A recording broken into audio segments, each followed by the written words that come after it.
নতুন করে আবার আর একটা ফতোয়া আসছে আহলে হাদিস বলাও হারাম। এতদিন আহলে হাদিসের আকীদার উপর আক্রমণ চলছে, এখন আক্রমণ চলছে আহলে হাদিসের নামের উপর। এরা আহলে হাদিস নামটাও মুছে দিতে চায়। দলিল কি? সাম্মাকুমুল মুসলিমিন, মুসলিম নাম, অতএব আল্লাহ বলছেন মুসলিম, সাম্মাকুমুল মুসলিমিন। এক আয়াতের মুফতি তুমি, আর এক আয়াত পড়ো না। ওয়াস-সাবিকুনাল আউয়ালুনা মিনাল মুহাজিরিনা ওয়াল আনসার ওয়াল্লাযীনা ইত্তাবাউহুম বিইহসানিন রাদিয়াল্লাহু আনহুম ওয়া রাদু আনহু ওয়াস-সাবিকুনাল আউয়ালুনা মিনাল মুহাজিরিনা ওয়াল আনসার। মুসলমানদের মধ্যে মুহাজির, মুসলমানদের মধ্যে আনসার। আনসার নাম কে দিলেন? আল্লাহ। মুহাজির নাম কে দিলেন? আল্লাহ। যেই আল্লাহ মুসলিম নাম রাখতে বললেন, সেই আল্লাহ স্বয়ং আবার সেই মুসলিমদের সাহাবীদের জামাতের মধ্যে দুইটি নাম আলাদা দিয়ে দিলেন। যারা মক্কা থেকে হিজরত করলেন তারা মুহাজির, আর যারা মদিনাতে নুসরত করলেন তারা আনসার। তাহলে মুসলিম আগে, তারপরে আনসার, তারপরে মুহাজির। আনসার মুহাজিরও আছে। তাহলে মুসলমানদের মধ্যে বৈশিষ্ট্যগত আলাদা নাম থাকতেই পারে। এটা আলাদা নাম থাকার চূড়ান্ত দলিল। যে আল্লাহ বললেন তোমরা মুসলিম, সেই আল্লাহ পাক আবার মুসলিমদের পাশাপাশি আবার আনসার মুহাজির নামটাও দিলেন। আন আবি আইয়ুবিনিল আনসারী রাদিয়াল্লাহু তাআলা আনহু, আবু আইয়ুব আনসারী থেকে বর্ণিত, রাসূলুল্লাহ সাল্লাল্লাহু আলাইহি ওয়াসাল্লাম বলেন, আবু আইয়ুব আনসারী, যদি বলি আলহাজ আবু আইয়ুব আনসারী রাদিয়াল্লাহু তাআলা থেকে বর্ণিত, আলহাজ রাসূলুল্লাহ সাল্লাল্লাহু আলাইহি ওয়াসাল্লাম বলেছেন, কেমন হবে? লালু হাজি হাজি হয় আলহাজ, ভুলু হাজি আলহাজ হয়, তো রসুলের সাহাবী আলহাজ না? রাসূল সাল্লাল্লাহু আলাইহি ওয়াসাল্লাম আলহাজ না? কেমন হলো কাজ? আবু আইয়ুব আনসারী রাদিয়াল্লাহু তাআলা আনহু বলছিলাম, ইব্রাহিম আলাইহিস সালাম এবং তার সঙ্গী সাথীদের জন্য আদর্শ, ইন্না বুরাআউ মিনকুম ওয়া মিম্মা তা'বুদুনা মিন দুনিল্লাহ, তোমরা যেই জাহেলিয়াতের সাথে আছো সেই জাহেলিয়াত থেকে আমি নিজেকে মুক্ত ঘোষণা করলাম। দ্ব্যর্থহীন ভাষায় বলে দিবেন আপনার ভাইকে, বাপের হিরো শ্রাদ্ধ তুমি করছো, চেহলাম কুলখানি, এর সঙ্গে আমি নাই, জাহেলিয়াতের সঙ্গে আমি নাই। আমার ভাগনা বললেন আমাকে, মামু আমার বাসায় নাস্তা খাবেন, বললাম ছবি যদি নামাতে পারো নাস্তা খেতে পারবো, ছবি নামাতে না পারলে তোমার বাড়িতে নাস্তা খাওয়া জরুরি নয়। আমার তোমার ঘরে ছবি আছে, ওখানে আমি নাস্তা খেতে যাব কেন? আমার কি নাস্তার অভাব? ছবি যদি নামাতে পারো নাস্তা খেতে যাব, না পারলে হবে না। কয় মামা আমার ঘরে ছবি আছে, আপনি জানলেন কি করে? বললাম তুমি নেতা, নেতা মানুষের ছবি না থাকলে হয়? তাহলে তোমার বাড়িতে ছবি আছে। জাহেলিয়াতের সঙ্গে আপোষকামী কোনো মনোভাব কোনো আহলে হাদিসের থাকতে পারবে না। জাহেলিয়াতের সাথে আপোষ করার কারণেই যত শিরক বেদাত হোক, রাজনৈতিক শিরিক হোক, সামাজিক শিরিক হোক, ধর্মের নামে শিরিক হোক, যত রকমের শিরিক বেদাত থাকবে, সমস্ত শিরিক বেদাত থেকে নিজেকে মুক্ত করবার চেষ্টা করতে হবে। এক সময় আমরা আহলে হাদিসের তাবিজ ব্যবহার করতাম। মদিনা ইউনিভার্সিটির প্রফেসর আসলেন, ডক্টর জায়েদ বিন গানেম আল জুহানি হাফেজাহুল্লাহ। তিনি আহলে হাদিস মাদ্রাসার এক ছাত্রকে ইন্টারভিউ নিতে যায় দুই ডানা চেপে ধরছেন। ভয় পাচ্ছ নাকি? দুই ডানা এইভাবে ধরে ভয় পাচ্ছ নাকি? এখন এই ডানার মধ্যে দুই হাত দিয়ে পটকের এখানে ভিতরে তাবিজ। এ তুই আহলে হাদিস কেমন তাবিজ রে? কেমন তাবিজ?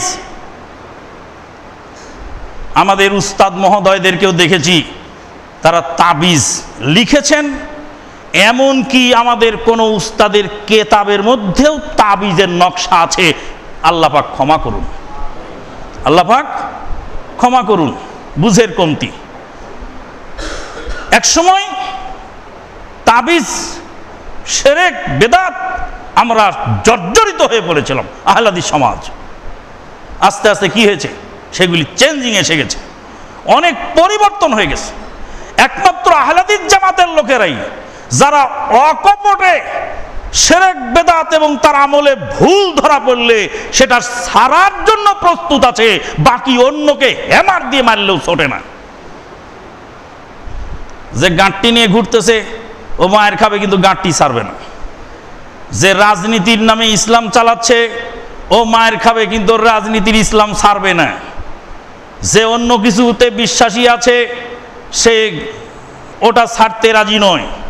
একমাত্র আহলাদিস জামাতের লোকেরাই যারা অকপটে নিজের আমলের মধ্যে ভুল ধরা পড়লে সেটা ছাড়বার জন্য সবসময় প্রস্তুত। তবে এই ক্ষেত্রে একটু সতর্কতার প্রয়োজন। সেটা হলো এই যে পট করে একজন বলল যে এটা এমন, আর সাথে সাথে চেঞ্জ করে ফেললাম।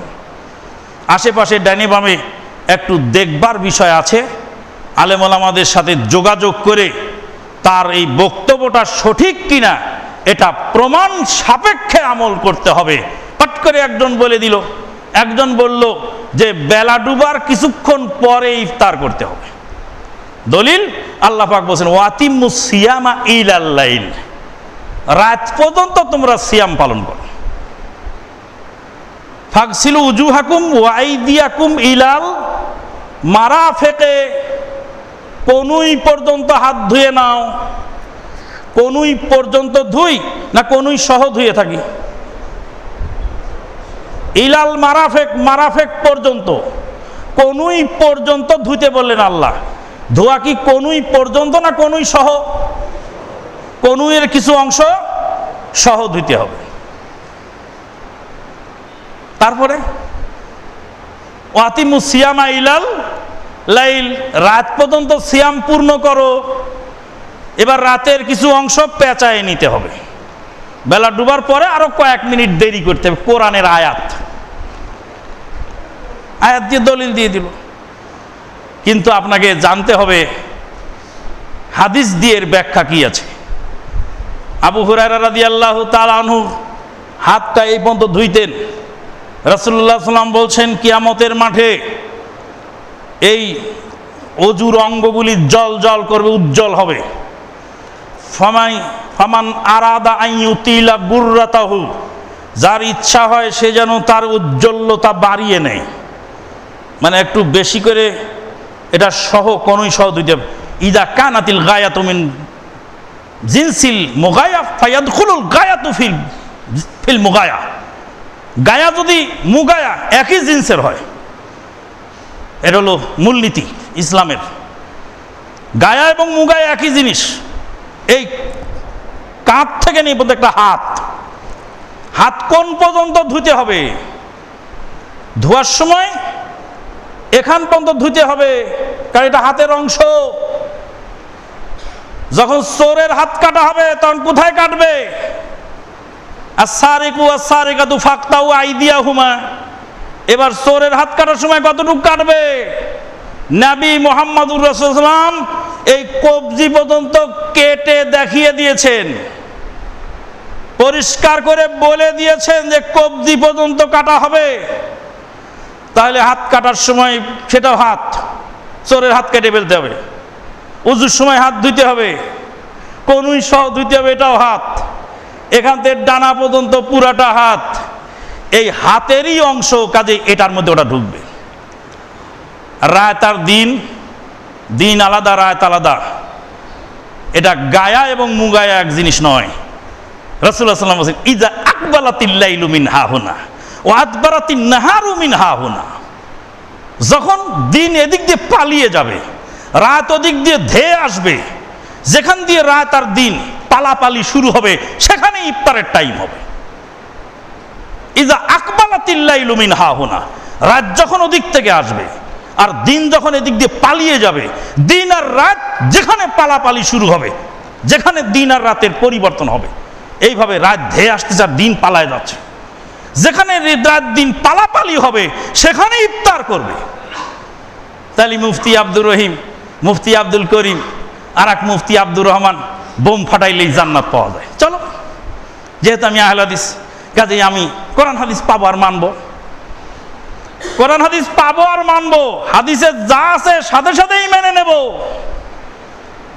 রাসূলুল্লাহ সাল্লাম বলেন, খবরদার তোমরা কেবলার দিকে মুখ পিট করে বসো না প্রস্রাব পায়খানায়। ইযা আতাইতুমুল গায়তা ফালা তাস্তাকবিলুল কিবলাতা ওয়ালা তাস্তাদবিরু ওয়ালাকিন শাররিকু আও গাররিবু। কিন্তু পূর্ব পশ্চিমে বসতে পারো। রাসূলুল্লাহ সাল্লাম কেবলার দিকে বসতে মানা করলেন আর পূর্ব পশ্চিমে বসার অনুমতি দিলেন। এটা তো হাদিস তর্জমা করে অনুবাদ করে ছেড়ে দিলাম।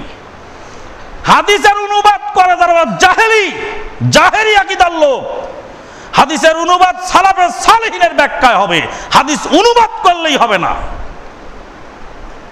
হাদিসে বলছে কেবলার দিকে মুখ পিট করে বসো না, কিন্তু পশ্চিম দিকে মুখ পিট করে বসো। হাদিস এটার ব্যাখ্যা কি? ব্যাখ্যা হলো, এই হাদিস বর্ণনাকারী আবু আইয়ুব আনসারী রাদিয়াল্লাহু আনহু মদিনার লোক, মদিনার কেবলা দক্ষিণ দিকে, কাজেই উত্তর দক্ষিণে বসো না, তোমরা মদিনার লোক পূর্ব পশ্চিমে বসো। এই হাদিস মদিনার বাসিন্দাদের জন্য প্রযোজ্য, মক্কার উত্তরে যারা আছে তাদের জন্য প্রযোজ্য, দক্ষিণে যারা আছে তাদের জন্য প্রযোজ্য, মক্কার পূর্ব পশ্চিমে যারা আছে তাদের জন্য হাদিসের দ্বিতীয় অংশ প্রযোজ্য নয়। কাজে আহলে হাদিস হইছি, হাদিস শুনলাম সাথে সাথে আমল করে নিলাম, যার ফলে 12 জন আহলে হাদিস 13টা দল। কাজেই কোরআন হাদিস মানা সহজ, বোঝা কঠিন। বন্ধুগণ, ইব্রাহিম আলাইহিস সালাতু ওয়াস সালামের পুরা জীবনটাই আদর্শ ছিল। ছেলে কুরবানি করলেন, স্ত্রী পরিবার ত্যাগ করলেন, হিজরত করলেন, বহু কিছু সামনে রয়ে গেছে ইব্রাহিম আলাইহিস সালামের জীবনী থেকে শিক্ষার। আল্লাহ পাক অন্য কোনো সময় আবার সুযোগ করে দিলে আবার বাকি অংশ কোনো এক জুমায় হোক বা কোনো এক আলোচনা সভায় হোক বলার চেষ্টা করব। আমা আলাইনা ইল্লাল বালাগ ওয়া আখিরু দাওয়ানা আনিল হামদুলিল্লাহি রাব্বিল আলামিন। পরিশেষে বর্তমান ভাইরাল হওয়া কয়েকটি টপিক সম্পর্কে সংক্ষিপ্ত আপনাদেরকে সতর্কবাণী জানাই।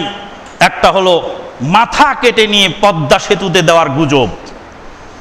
এটা দেশকে অস্থির করার জন্য কোন রাজনৈতিক ষড়যন্ত্র, পদ্মা সেতুর বিরুদ্ধে ষড়যন্ত্র, দেশ ও জাতির বিরুদ্ধে ষড়যন্ত্র ছাড়া কিছু নয়। আর এক ষড়যন্ত্র মলয় সাহার গিন্নি। উত্তরবঙ্গে বন্যা, দক্ষিণবঙ্গে মিন্নি, সব কিছু চাপা পড়ে গেল, চাপা ফেলে দিল মলয় সাহার গিন্নি। উত্তরবঙ্গে বন্যায় মানুষ হাবুডুবু কাছে, দক্ষিণবঙ্গে মিন্নি নিয়ে মানুষ ব্যস্ত, আর সব কিছু চাপা ফেলে দিল মলয় সাহার গিন্নি।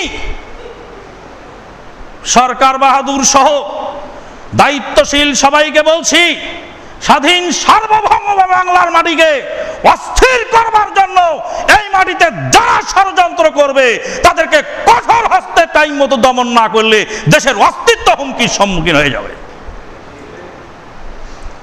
3 নম্বর আসছে গণপিটনি। আল্লাহর ওয়াস্তে পরকালে যদি জাহান্নামের খড়ি না হতে চান, কোন অবস্থাতেই গণপিটনিতে যাবেন না। গণপিটনি এক হলো আইন হাতে তুলে নেওয়া। আইন হাতে তুলে নেওয়া চরম অপরাধ। আইন আপনি হাতে তুলে নিতে পারেন না। সবাই যদি আইন হাতে তুলে নেয় দেশে অস্থিরতা সৃষ্টি হয়ে যাবে।